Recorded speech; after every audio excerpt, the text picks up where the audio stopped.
So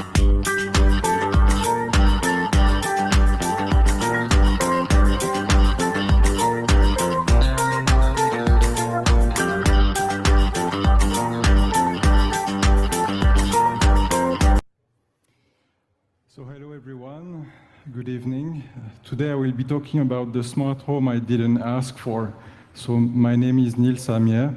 I'm a security researcher working at Kudelski Security, and I have interest in privacy, data processing at scale, and I'm a huge Linux fan.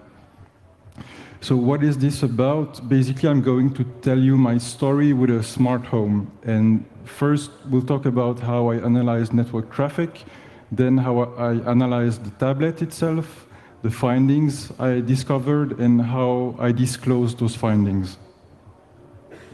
So once upon a time, I was looking for a new apartment, and I found one for rent and decided to rent it.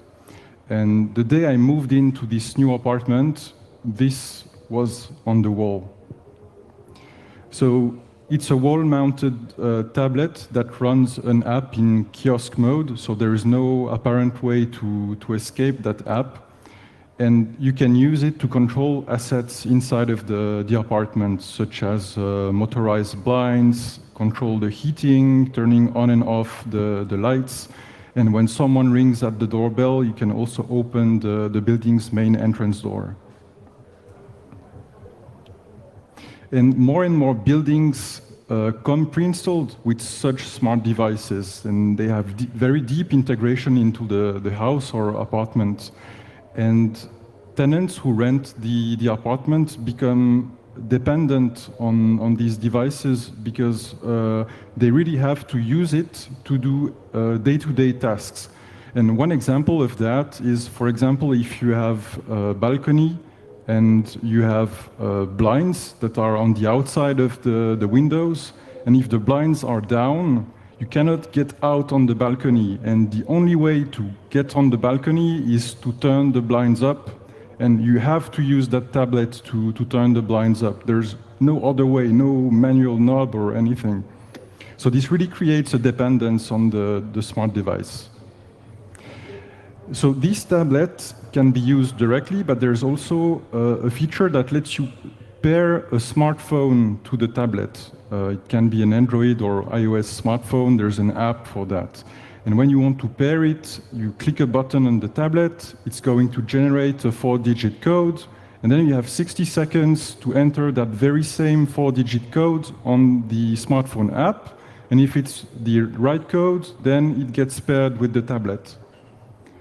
And once it's paired, you can use it to connect things inside of the apartment from anywhere on the internet.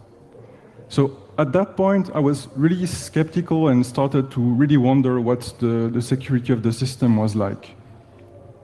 So this brings us to the first chapter, network traffic analysis.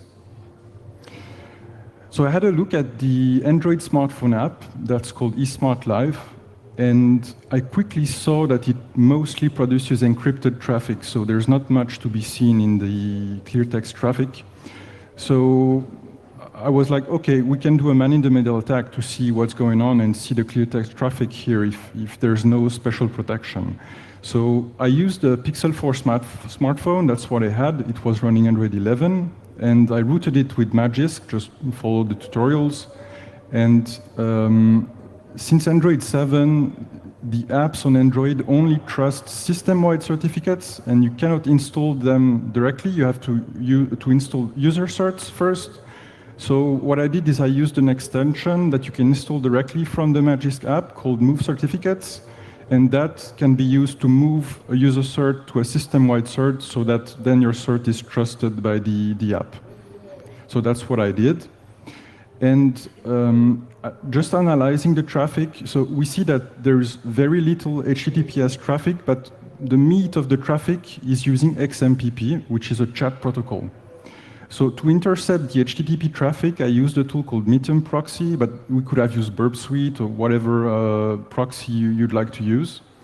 And for the XMPP traffic, at first it looked unencrypted, but quickly during the connections, the traffic gets encrypted because they send a start TLS message, and then the rest of the traffic is encrypted. So we need to also intercept that traffic and do a man in the middle here. And most HTTPS proxies just do HTTPS, they don't do XMPP. So here we needed another tool. And one that worked for me is called XMPP Metem, and this is what I used for the man in the middle for XMPP. So here we have an example screenshot in Wireshark where we see an XMPP message in the clear, so we could decrypt the traffic. And here it's just the tablet sending us an invitation to a private room on the XMPP server. We'll see why that is used next. And to put that in place, I just set up a software Wi-Fi access point on my laptop that gives us a new network interface, let's say AP0, and then use the rooted smartphone to connect to that software AP so that I can intercept and collect and capture the traffic on the laptop. And for the HTTPS proxy, so I just used Metem proxy, like I said, and just instructed it to save the TLS handshakes to an SSL keylog file. And then we can use that file inside Wireshark, just go to the preferences, browse, choose that file, and it's going to decrypt the traffic for you.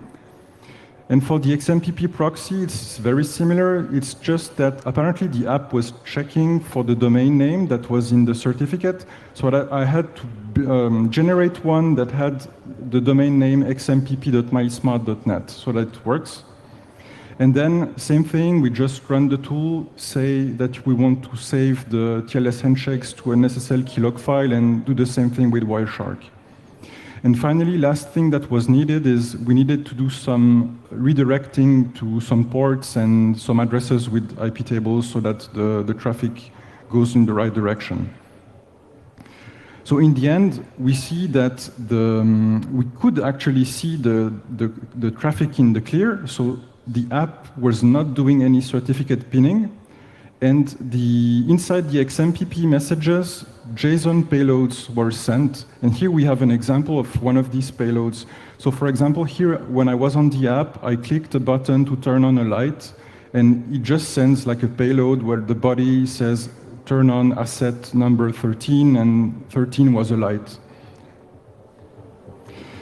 So, I tried also to see, to understand what the app was really doing, just seeing if we could decompile the source code of the app and see if it's readable or not, but it was obfuscated. So we could have tried to reverse engineer it, but that may have been a lot of work. And as one famous security researcher who did the keynote yesterday says, if it's smart, it's vulnerable. So there was probably a quicker way around this, so I decided to move on. And this brings us to chapter 2, analysis of the tablet. So the goal was to see how the tablet works, and first, is there a way we can connect to the tablet to analyze it? So it turns out the front pane plate of the tablet can be removed. It's just sticking with magnets, and it reveals there is a micro USB cable there. So if you have the right-angled micro USB cable that fits in the plastic, you can just connect it to a laptop and see what happens. Maybe we have USB debugging enabled or something like this. And so just for the record, behind the tablet, there was a hole in the wall, and inside that hole there was a chip, and there's an Ethernet cable that goes inside that chip, and this is where the tablet gets its network connection. So using the cable, we immediately see that USB debugging was enabled on the tablet by default, so we could use ADB to connect and see what we can do. And just doing ADB shell, we see that we are root on the tablet. So these guys are delivering tablets that are rooted and have USB debugging enabled by default. And the tablet runs Android 4.4, which is pretty old, I would say. So one of the first things I tried to do was to enumerate what apps were installed on that tablet. So just did ADB shell PM list packages, and we see that here I stripped the output, but there was 4 apps that had MyESmart in the name, so it looked like these were apps made by the vendor. And there was one app called QuickSSHD that looked like an SSH server that was installed on the tablet. So then, using another command, we could get the path where the APK file was located on the tablet, and then pull that APK file and get it on my laptop. So that's what I did. And so the targets that I identified were these 4 eSmart apps. So there was a tablet app, a manager app, OTA app, and a launcher app, and this SSH server, the QuickSSHD. So what I did here, I just used JADX to unpack and decompile the APKs. And sometimes it could not decompile all of the code, so some functions sometimes could not be decompiled, but it was good enough for me. One other way would have been to first convert the APK file to a jar file, for example, with something like njarify, and then use more classical Java decompilers, such as the one you have built into IntelliJ that's called Fernflower. But I tried that, and it ran for like 3 hours, and it was still stuck, so JADX worked better for me.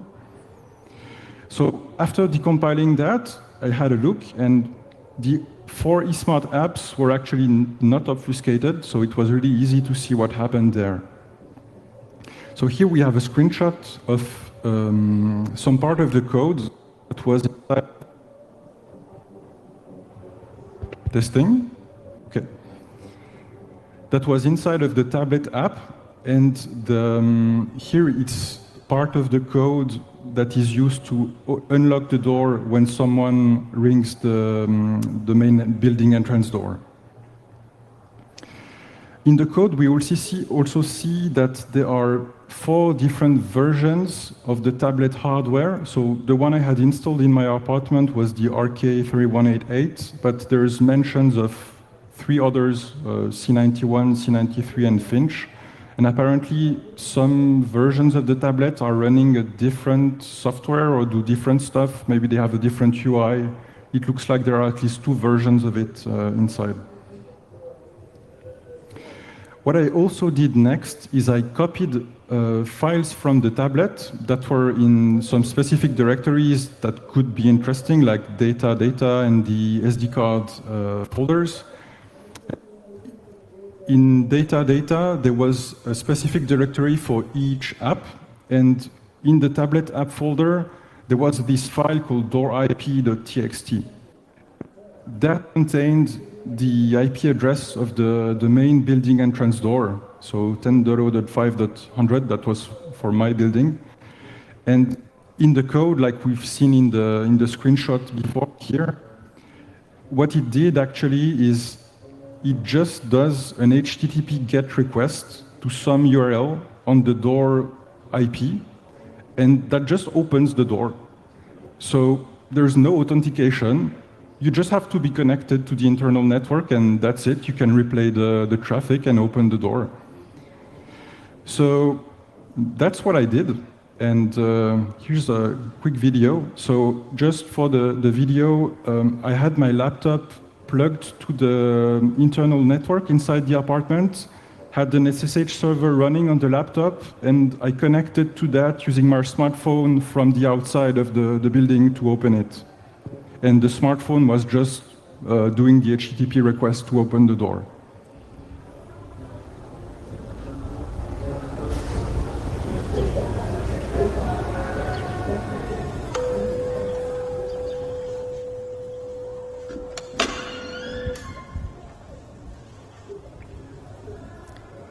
And that's it, just open the building.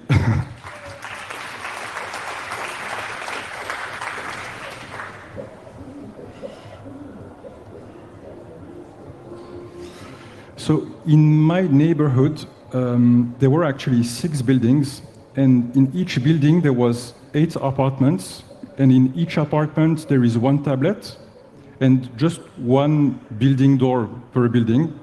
And then you have the apartment doors, but these are not connected. You have to use a physical key to open those.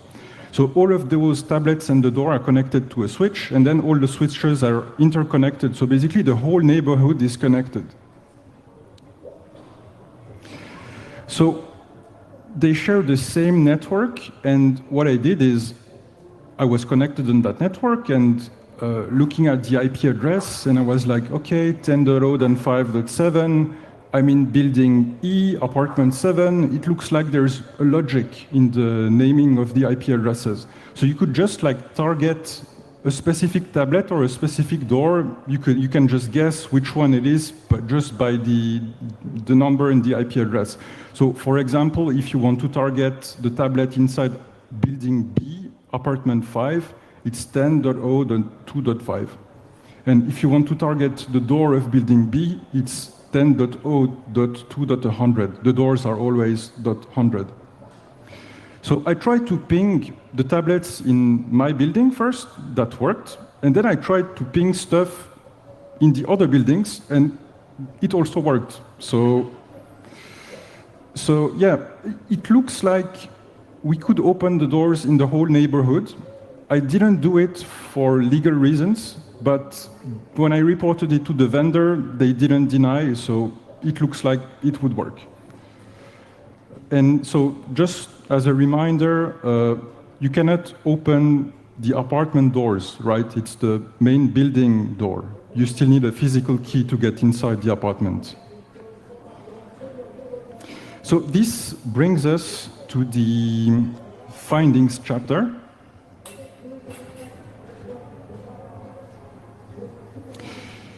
So after analyzing the non-obfuscated decompiled source code, this is basically an overview of how the whole system worked. So we have an Android smartphone that runs the eSmart Live app. And that smartphone, when you start the app, it's going to connect to an XMPP server and join a public room on that server. And the tablet runs multiple apps. The tablet has the tablet app, which also connects to this XMPP public room on the XMPP server. And when a smartphone tries to link, to pair with the tablet, and it puts the right 4-digit code, the 4-digit code is actually sent on the public room. And all the tablets are kind of listening there and trying to see if someone sends a message with the expected 4-digit code. And if that happens, the tablet is going to create a private room, join it, and then invite the smartphone app inside of that private room. And once the tablet and the smartphone are inside of the private room, the tablet is going to interpret all the messages that are sent by the smartphone. And that's how basically the smartphone tells to turn on lights, control stuff inside the apartment. Another thing, there is something called a web platform that is actually used by the Manager app. And this app is regularly checking whether there is any commands to be executed from this web platform. And one of those commands is actually instructing the tablet to do a remote port forwarding on an SSH server that they call the tunnel server that is hosted by the eSmart vendor. And this is actually used by a technician that works for eSmart when they want to do remote troubleshooting. So it just basically opens a port on the tablet so that the guys can then connect back to the tablet from the tunnel server and diagnose and troubleshoot problems on the tablet remotely. And they can do this because there is an SSH server that is always running on the tablet.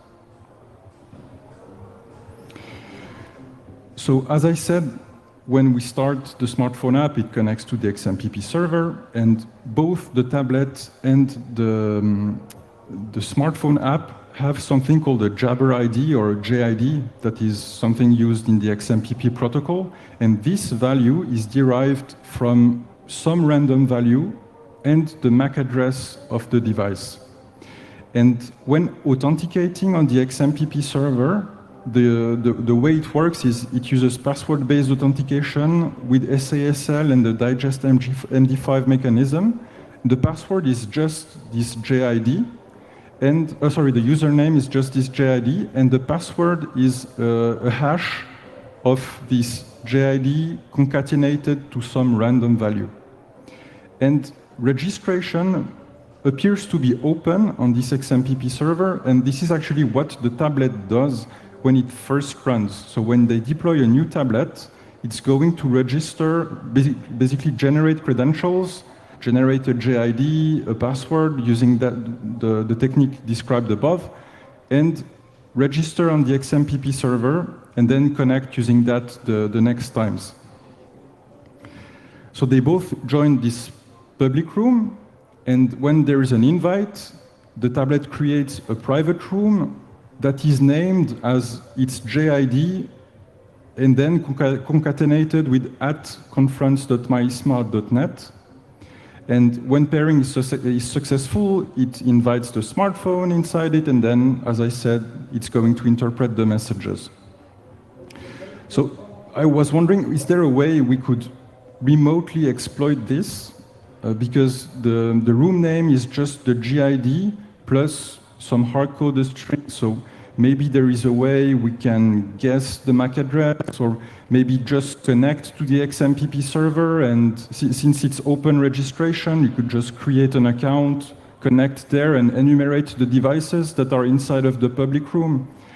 So I reported this to the vendor, and they said that someone else had already reported it, and that they had patched it early 2021. So this was an actual issue in the past, but now the rooms are invite only.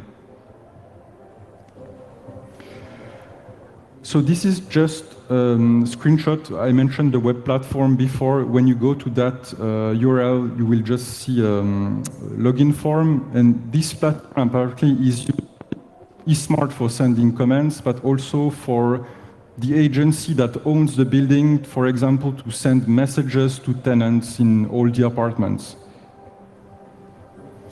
So I mentioned this tunnel server, and it's actually just an SSH server, and that the technician uses to remotely troubleshoot. And the authentication that is used is just password authentication, and it's actually using an MD5 hash of the password that is stored in a text file inside of the tablet. I tried to brute force it, but it looks like it's a very long password, so there's no easy way to brute force it, even if it's MD5. But there is another way that we could go around that. Actually, since the tablet runs the SSH server, and we have access to it, the tablet has USB debugging enabled. We are root on the tablet, so we could modify the SSH server so that it logs all of the login attempts. So you could just dump to a file when the password and the username when someone tries to log in. And that someone could be the technician, right? So you could just pick up the phone, call the eSmart guys, and say, hey, I have a problem with my tablet. Can you remotely troubleshoot it? And you just wait for them to send the remote port forwarding command, then connect back to the SSH server and collect the password that's in the log file. And one thing that is also problematic here is that all of the tablets in the same deployment, so for example, in the neighborhood, they have the same password. So if you were to do that, you collect the password, then you're on the same network, so you can connect to the other tablets that are in the whole neighborhood, basically, because they all have this SSH server running, have the same password. And these tablets, they have a camera, they have a microphone, so there's like a real privacy issue here. And the tablets are also rooted, so if you get SSH access on your neighbor's tablet, then it's game over. I mean, you can run commands from there, you can turn on, off the lights, control your neighbor's apartment, basically. So one way to remediate this would be to not use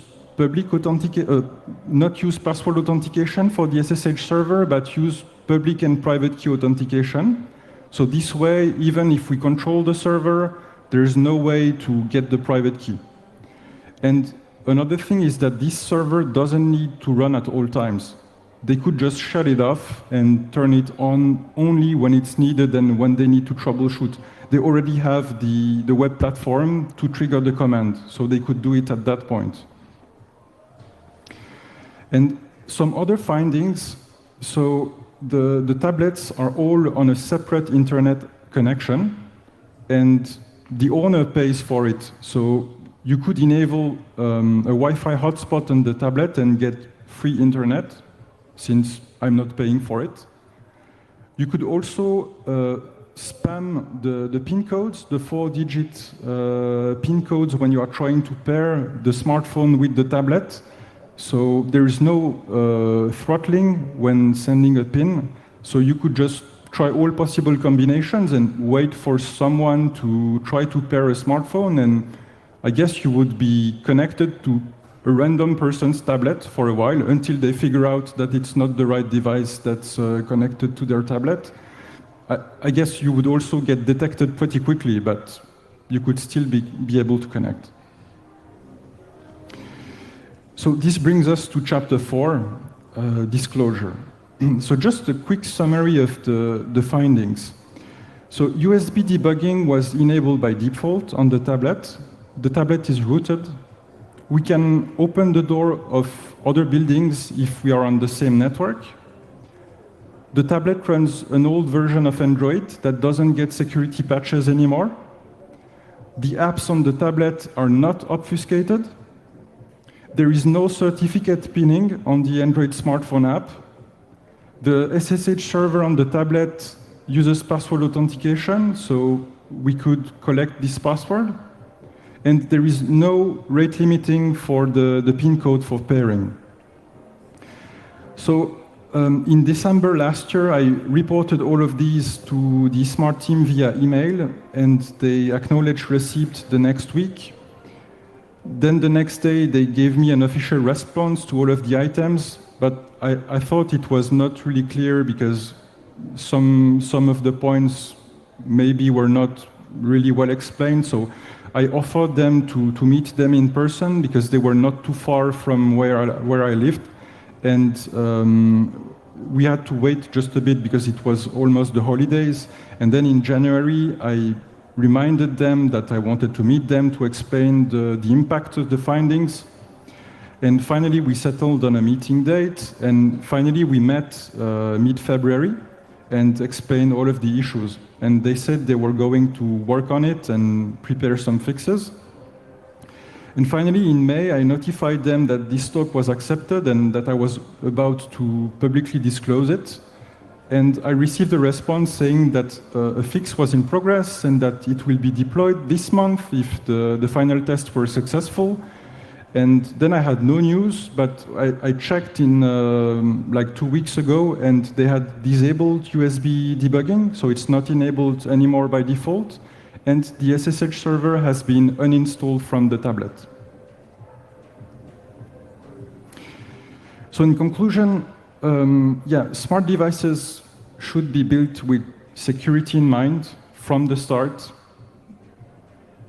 These devices have really deep integration into the house or the apartment, so it can lead to privacy issues and really bad consequences, even if it is hacked or even if the system goes down. Like, you could not even go out on the balcony if it's not working and the blinds are down. And if you want cool research, just put a smart device in a security researcher's house. So thank you. Do you have any questions?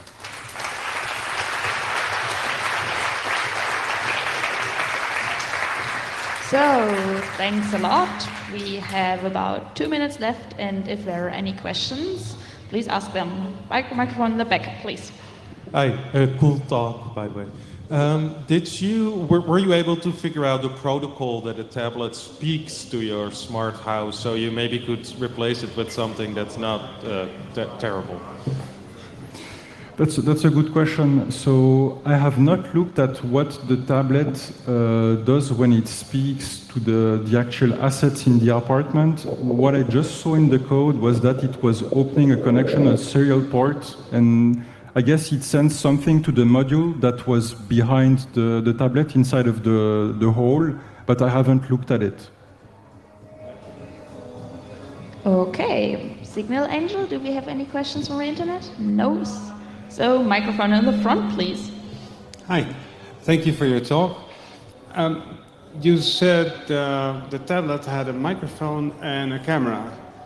And are there any intended uses for these devices?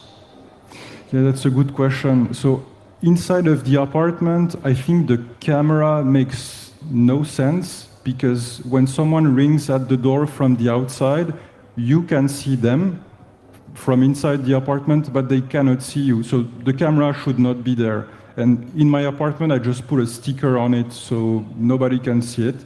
But for the microphone, yes, because you can talk to the person that's on the outside when they ring at the door.